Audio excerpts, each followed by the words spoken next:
recognize him once he's seated, and then Senator Whitehouse.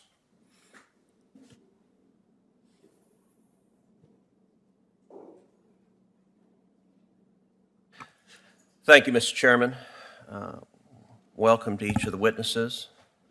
Judge Gleason, I'd like to start with you. In the past, you've written that in drug trafficking cases, you would consider all of the 3553A factors other than the sentencing guidelines because they're too harsh. If this is the view that you hold today, what is to stop other judges from likewise ignoring the guidelines that you end up producing as too lenient? Thank you, Senator. No, judges don't ignore the guidelines. They're required to consider them, as I did after Booker was decided in 2005.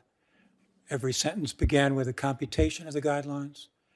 It's true in that Diaz case that from which your question emanates, I expressed the view that the linkage of the guideline ranges to the drug types and quantities that drive the federal drug offense mandatory minimums was, in my view, in that opinion, a policy decision with which I disagreed pursuant to the authority conferred on me by the Supreme Court as a district judge in the Kimbrough case. That was my view in that case. I don't shy away from that.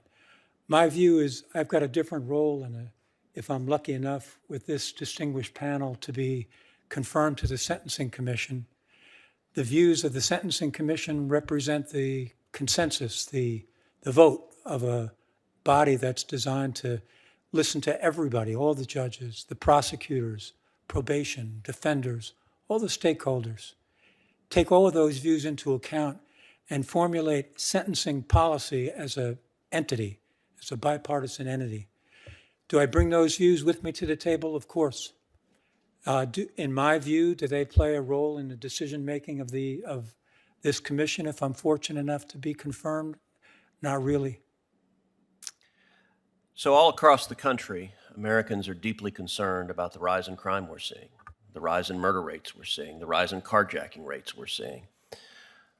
That rise in crime is a direct result of policies from the radical left to undermine the police, to defund the police, to try to abolish the police, and radical prosecutors who refuse to prosecute violent crime.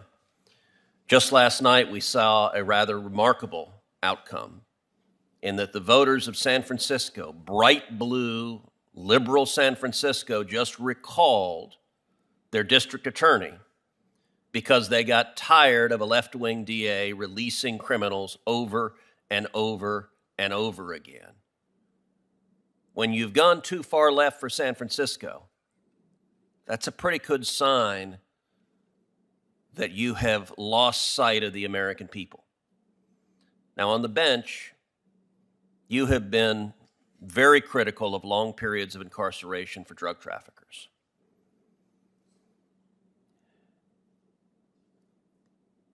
Before this committee,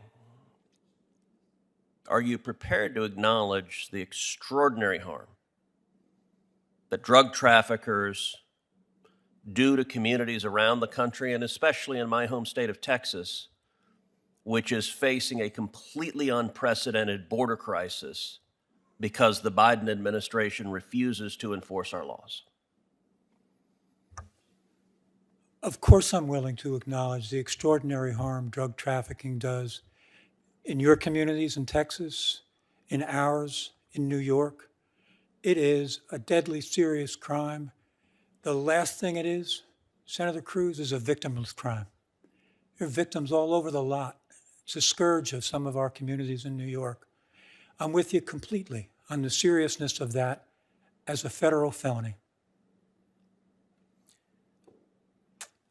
Several years ago, you argued that the United States criminal justice system is disproportionately harsh compared to other developed countries.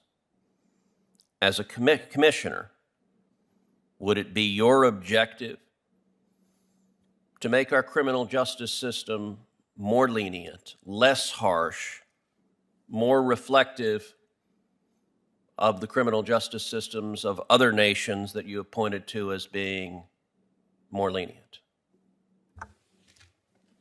No, that's not my goal coming into this as a hopeful, confirmed nominee to the Sentencing Commission.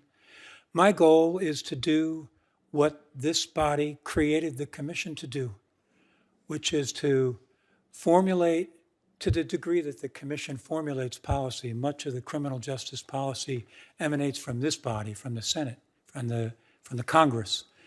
But to the degree that the commission itself formulates sentencing policy, it should be driven by advancements of human knowledge as they relate to criminal justice, data, collaboration, listening as the commission is required by statute to do, to DOJ, to defenders, to the Judicial Conference of the United States. Have there been advancements of human knowledge as to the harms of violent crime?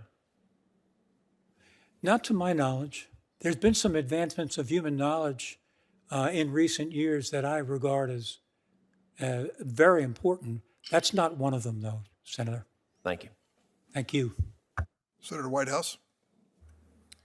Thank you very much, Chairman, and thank you all for your willingness to serve.